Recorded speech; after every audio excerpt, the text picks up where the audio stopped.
Internet లేకపోతే Google maps పనిచేయదని చాలామంది అనుకుంటుంటారు. కానీ చిన్న ట్రిక్ తెలుసుకుంటే నెట్ లేకున్నా సులభంగా దారి కనుక్కోవచ్చు. కొత్త ప్రాంతాలకు వెళ్తున్నప్పుడు సిగ్నల్ లేకపోవడం, డేటా అయిపోవడం వల్ల చాలామంది ఇబ్బందులు పడుతుంటారు. అలాంటి సమస్యలకు గూగుల్ మ్యాప్స్ ఆఫ్లైన్ మ్యాప్స్ అనే స్మార్ట్ ఫీచర్ ఉంది. ప్రయాణానికి ముందే మీరు వెళ్లాల్సిన ప్రాంతాన్ని మ్యాప్లో సెర్చ్ చేసి ప్రొఫైల్ ఐకాన్పై క్లిక్ చేసి ఆఫ్లైన్ మ్యాప్స్ ఆప్షన్లో సెలెక్ట్ యువర్ ఓన్ మ్యాప్ ఎంపిక చేసుకోవాలి. తర్వాత మ్యాప్ బ్యాగ్స్ని డ్రాగ్ చేసి అవసరమైన ఏరియాను సెలెక్ట్ చేసి డౌన్లోడ్ చేస్తే సరిపోతుంది. ఒకసారి డౌన్లోడ్ చేసిన తర్వాత నెట్ లేకపోయినా రూట్, రోడ్లు, లొకేషన్ అన్నీ కూడా స్పష్టంగా కనిపిస్తాయి.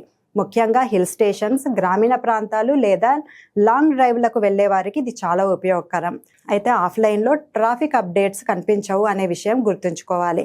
మ్యాప్స్ ఫోన్ మెమొరీలో సేవ్ అవుతాయి కాబట్టి స్టోరేజ్ ఖాళీగా ఉండాలి. ముందస్తు ప్లానింగ్ ఉంటే ప్రయాణం ఎప్పుడు టెన్షన్ ఫ్రీగా మారుతుంది. ఇదే స్మార్ట్ ట్రావెల్ సీక్రెట్.